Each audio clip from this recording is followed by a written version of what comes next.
Welcome to Syrup and Eggs. Today we're going to be making some apple cider and we'll show you how we do it, from the pulping and pressing to the pasteurizing and bottling. If you find this content helpful, please subscribe and like. Okay, so we're going to make some apple cider today. I washed all these apples. This is the equivalent of about a bushel. And then you take and I washed them and I cut out all the bad spots. These come really cheap at the local farm because they have the imperfections, things that would be hard for them to sell because of the shape or the cosmetic imperfections. So these are all done and ready to go, and now we're going to feed them through the apple scratter. Now this is the apple scratter that I built. I got some ideas off of YouTube, and if you look inside, I've already used it a little bit today. There's a stainless steel screws. That's a solid oak cylinder. And then there's a stainless steel plate where they get pulverized against. I got some pulleys over here that I got from McMaster Car. Same thing with these bearings. I have a 3-size pulley so I can adjust the speed of this if I'm not sure of how fast I want it to go. And then if you want to just look in here, I'll spin it by hand and you can see what happens. So those stainless steel screws, the gravity feeds the apples down in there, and then it just gets pulverized against there and comes into a tray at the bottom. And then sometimes it needs a little help, so I built this kind of pusher block that will help push them through there if they get hung up on something. Okay, we're going to start feeding the apples through and pulping them so that we can then move on to the press. I'm probably going to do about half of this because it'll fill up that 6-inch restaurant tray in there, and then we'll load it into the bucket and then start the second one.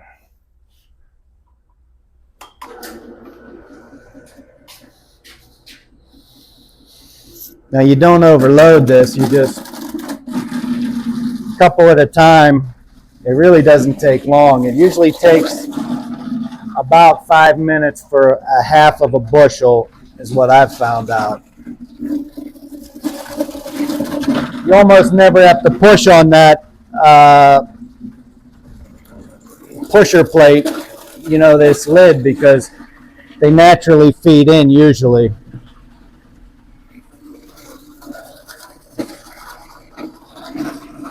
But if you have to, it's real quick.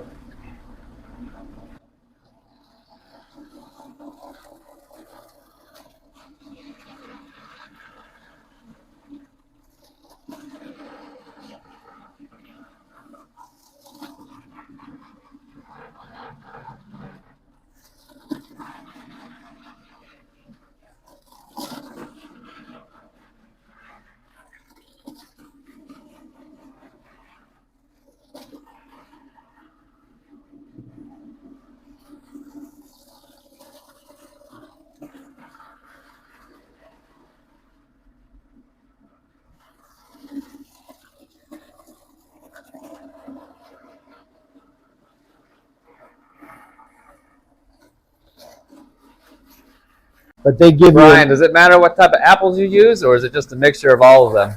I've heard of a lot of different things. They like the mixture.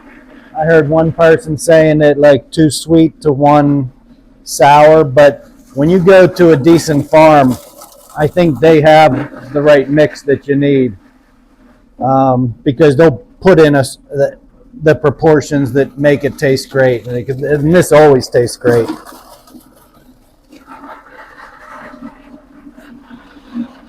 How many bushels did you buy? I bought 2 bushels. They quoted me at $7 a half bushel over the phone, and that's what I paid last year. But when I got there, they told me it was 9, but they gave it to me for the 7. There was just some confusion there. But, each year it keeps going up. That's another thing you should do is welcome, because this is a once a year thing, it's so easy to forget. It's good to take notes because I've spent so many years with all of my different projects not taking notes, and then I can never remember the next year what I did or what I was supposed to do.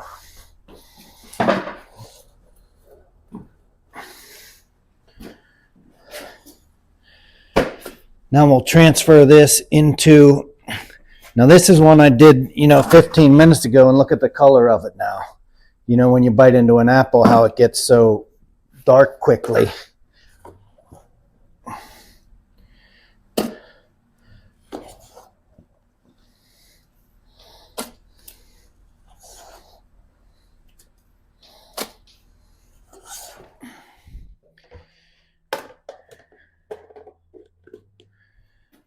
Okay, now we'll go to the press. You'll notice that it starts dripping out immediately if you go over to the spout there, Mike.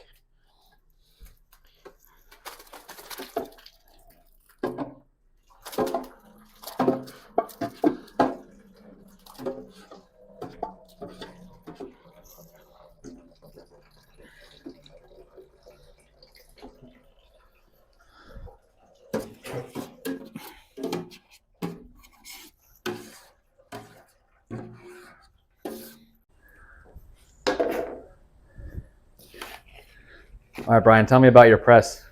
Okay, so I bought this press at an antique store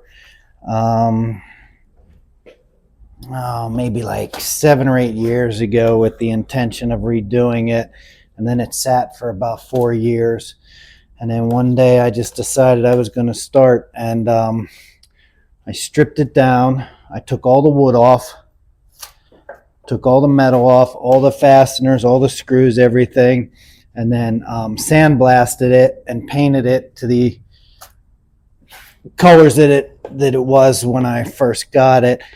Replaced all the wood slats, all new stainless steel fasteners everywhere, and yeah, it looks brand new and it's working great. How full do you fill this up? See, that's another thing I can't remember. I only do this once a year, and now that's a good point. That'll be something I should write down so that I know. Well, we'll have it documented now.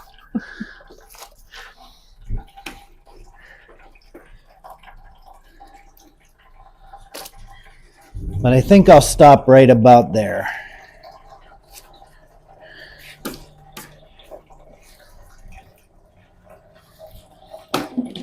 Now we're going to put the press plates on. And because this has the screw shaft through the middle, that's in 2 pieces. Now what you do is you got to build it up to the point, because like what happens is when you run this down, we're going to use a bar. I have a stainless steel bar we use. When you run it down, you're going to run into this. So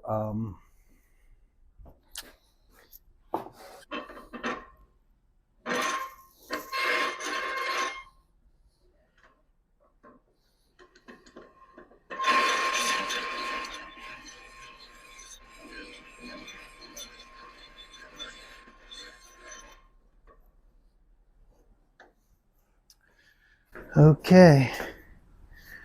This is part of the 3/4 inch stainless steel rod that I used for the apple scratter that now I use for this handle.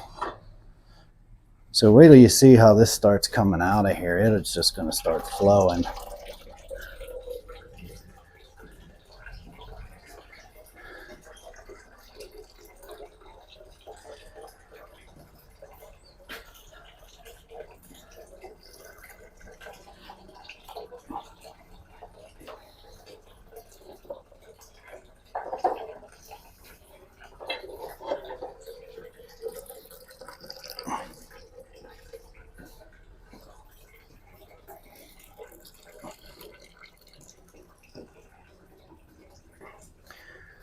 So last year, or 2 years ago, I did 2 bushels and I got between 5.5 and 6 gallons out of it.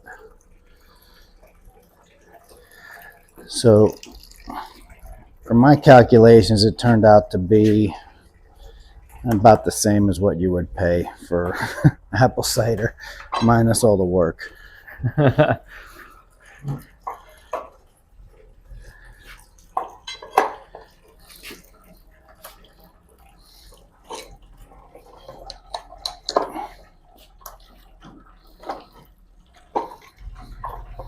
So I might find a place to anchor this to the ground or put it on a big sheet of plywood or something so that it can be more stationary.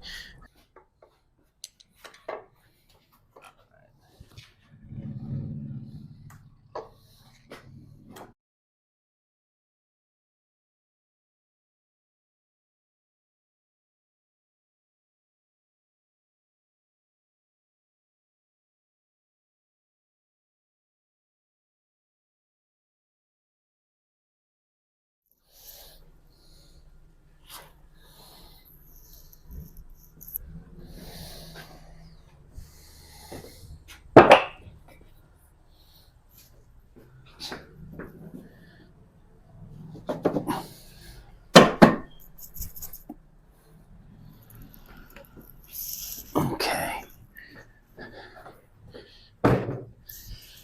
We'll give you this cake for your chickens.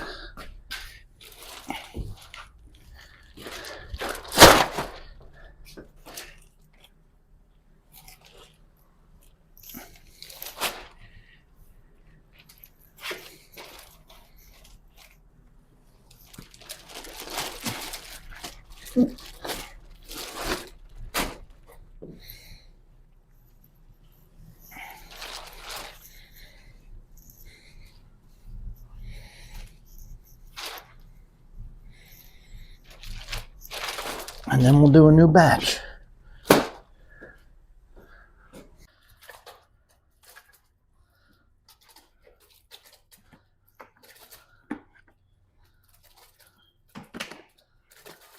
Oops.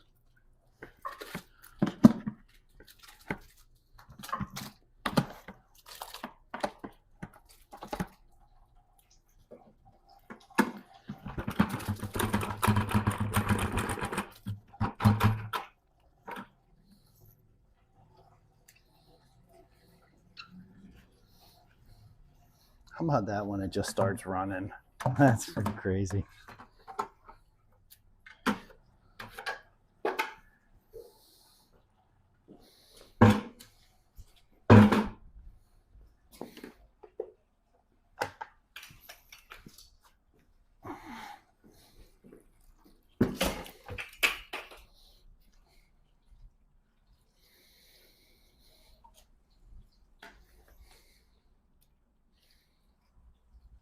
How do you clean this after you're done?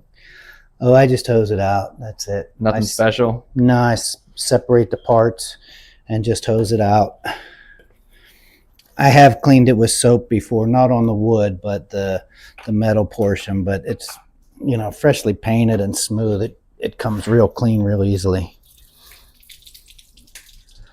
All right, so this is bucket number 3. Well, I'd say mix number 3. We only had 2 full buckets and then a little bit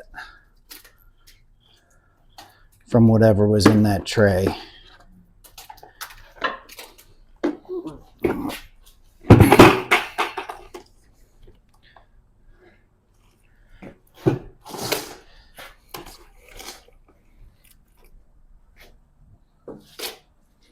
I'll just take this all the way off. How about?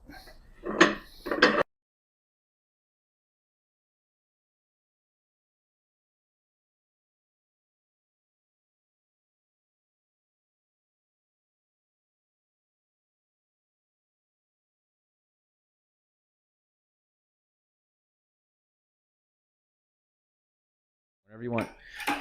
Okay, now we're going to filter it. I use these 10-inch cone filters that I use for a lot of different things. Like when I was making biodiesel, I was using them to filter the waste oil, and then I use it for when I'm making maple syrup. So we'll get rid of all of the chunks that have escaped. and we'll get it down to just apple cider, and then we'll take it over to the stove and pasteurize it. Where do you get the filters that you put inside the cone filter? I got these at Gordon Food Supply. Okay, so like any food supply store should have this type of stuff if you're looking to make your own apple cider. Yeah, I think I got some, my last batch, which were a little bigger, I got it at Restaurant Depot.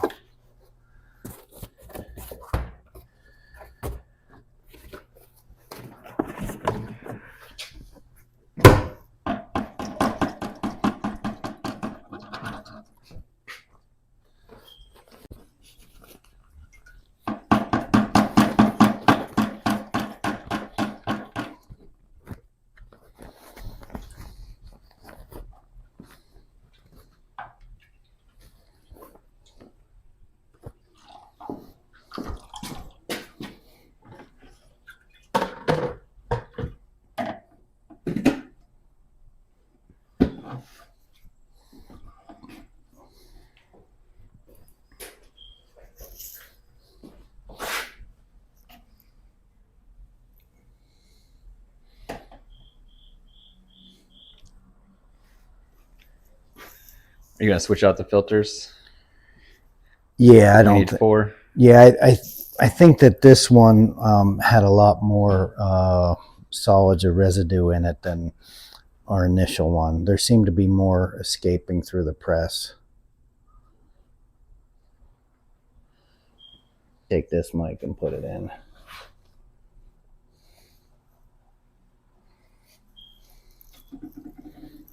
Go ahead.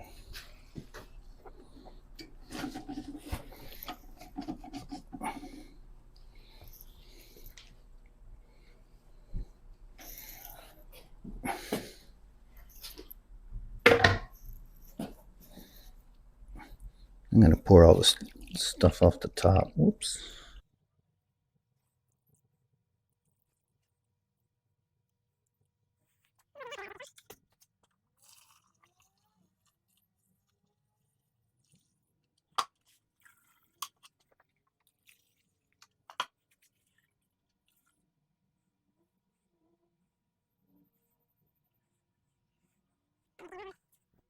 Okay, so this is some of the solids that you're removing when you do the filter. You want the chunks out of there, and hopefully we're not taking out too many of those solids that make cider have that silky texture, you know, that everybody loves.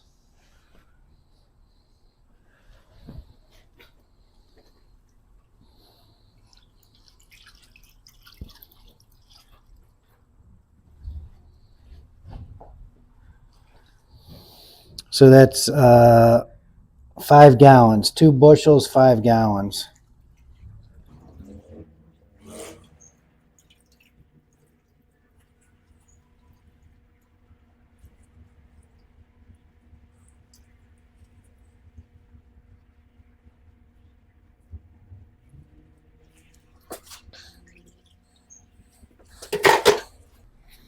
Okay, and here's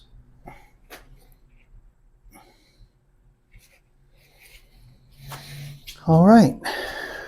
We'll take it to the oven and the stovetop and start the pasteurizing. All right, so we got the apple cider here on the oven for the pasteurization. And we're getting up to temperature. We want it 160 degrees.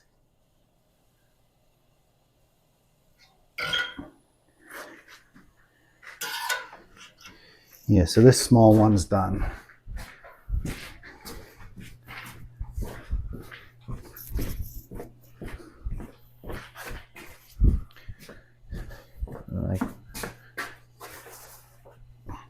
So we're about 100 degrees for the big pot. So we still got some time on that one.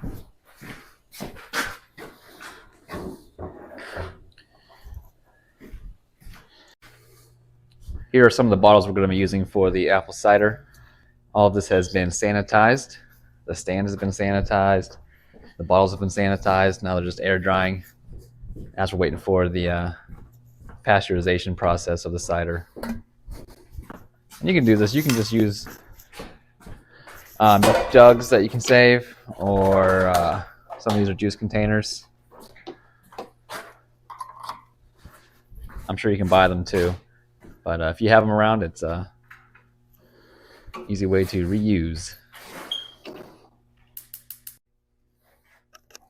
right, so we're going to bottle this first batch that's been pasteurized. Still a little warm, but that's all right.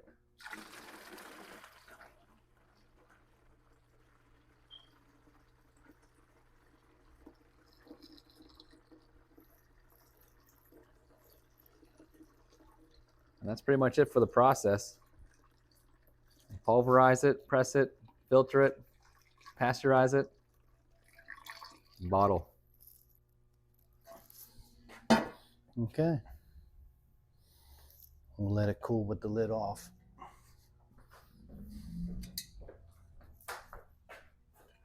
Okay.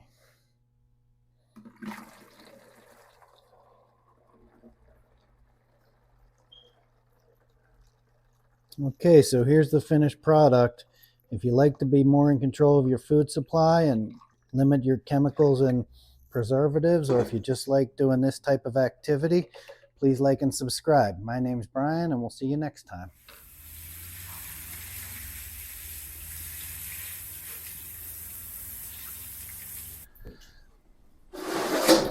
Here's one of the most important parts of apple cider making is cleaning up after everything.